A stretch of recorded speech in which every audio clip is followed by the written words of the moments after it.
Hi friends, আসসালামু আলাইকুম। মনিরাস কুকিংয়ে আপনাদের সবাইকে স্বাগতম। আশা করছি আপনারা সবাই ভালো আছেন। আজ আমি আপনাদেরকে তৈরি করে দেখাবো চিকেন নাগা উইংস। তবে এটা কোনো রেস্টুরেন্ট স্টাইলে করে দেখাবো না। সবসময় আমি যেভাবে চিকেন উইংসটা বানাই সেটা আমি আজকে আপনাদেরকে দেখাবো। তাহলে আর বেশি দেরি না করে ভিডিওটি স্টার্ট করা যাক। চিকেন নাগা উইংসটা তৈরি করার জন্য এখানে আমি 350 গ্রাম পরিমাণ চিকেন উইংস নিয়েছি। উইংসগুলোকে আমি ভালোভাবে ধুয়ে পানিটা ঝরিয়ে নিয়েছি। চিকেন উইংসের দুটো পার্ট আমি আলাদা করে নিয়েছি, আপনারা চাইলে একসাথেও রাখতে পারেন। এখন আমি চিকেন নাগা উইংসটা তৈরি করার জন্য চিকেনটাকে ম্যারিনেট করে নিই। প্রথমেই আমি দিয়ে দিচ্ছি স্বাদ মতো লবণ, দিয়ে দিচ্ছি 1 টেবিল চামচ পরিমাণ সাদা গোলমরিচের গুঁড়া, আপনারা চাইলে কালো গোলমরিচের গুঁড়াটাও দিতে পারেন। দিয়ে দিচ্ছি 1 টেবিল চামচ পরিমাণ লেবুর রস, দিয়ে দিচ্ছি 1 টেবিল চামচ পরিমাণ সয়া সস। সয়া সসটা দেওয়া হয়ে গেলে এখন আমি সবগুলো উপকরণ ভালোভাবে মেখে নিব। চিকেন উইংসে আমি আদা রসুন বাটাটা দিচ্ছি না, আপনারা চাইলে আদা রসুন বাটাটা দিতে পারেন। চিকেনগুলো ভালোভাবে মেখে নেওয়া হয়ে গিয়েছে। এখন আমি চিকেনগুলোকে সাইডে রেখে দিব। এখন আমি চিকেন উইংসটাকে কোট করার জন্য একটি মিক্সিং বোলে দিয়ে দিচ্ছি 1 কাপ পরিমাণ ময়দা। এখন আমি ময়দার মধ্যে দিয়ে দিচ্ছি স্বাদমতো লবণ, দিয়ে দিচ্ছি 1 টেবিল চামচ পরিমাণ মরিচের গুঁড়া। এই চিকেন উইংসটা অনেক স্পাইসি হয়, তাই আমি মরিচের গুঁড়াটা বেশি দিয়েছি। এখন আমি শুকনো উপকরণগুলোকে ভালোভাবে মিশিয়ে নিব। শুকনো উপকরণগুলো ভালোভাবে মেশানো হয়ে গিয়েছে। এখন আমি চিকেনগুলোকে দিয়ে ভালোভাবে কোট করে নিব। চিকেনগুলোকে আমি ভালো করে চেপে চেপে কোট করে নিব। আমি 1 লেয়ার করে চিকেনগুলোকে কোট করে নিব, এতে করে চিকেনগুলো অনেক ক্রিস্পি হবে।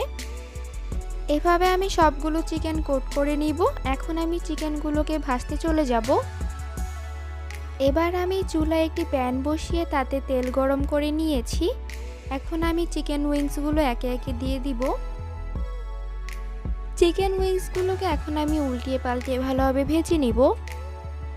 চিকেন উইংসের এক পাশ হয়ে এসেছে, এখন আমি চিকেন উইংসগুলোকে উল্টিয়ে দিব।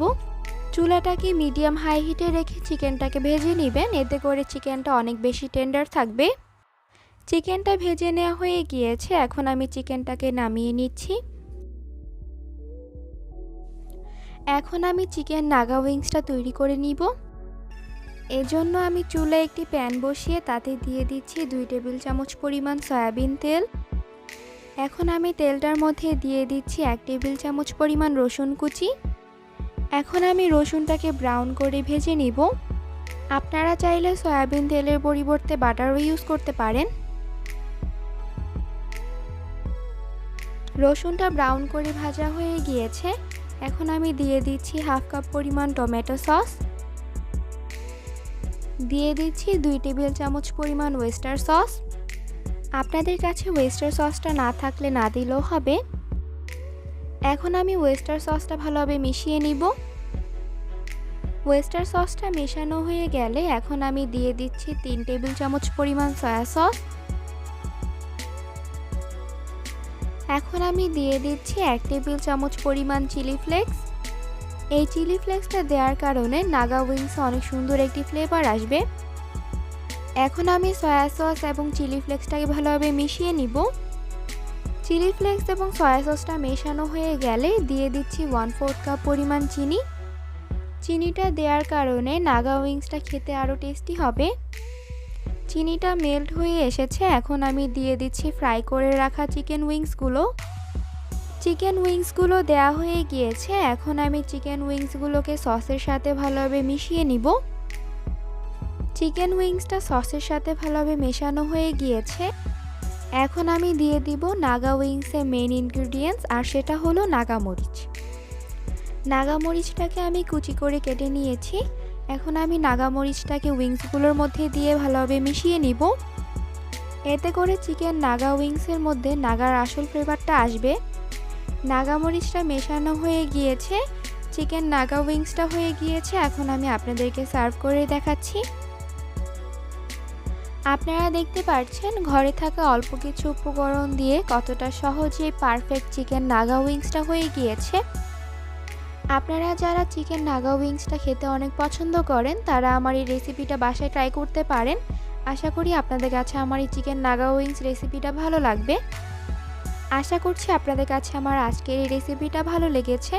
ভালো লাগলে আমার ভিডিওটিতে একটি লাইক দিবেন এবং আপনার ফ্যামিলি এবং ফ্রেন্ডসদের সাথে আমার ভিডিওটি শেয়ার করবেন।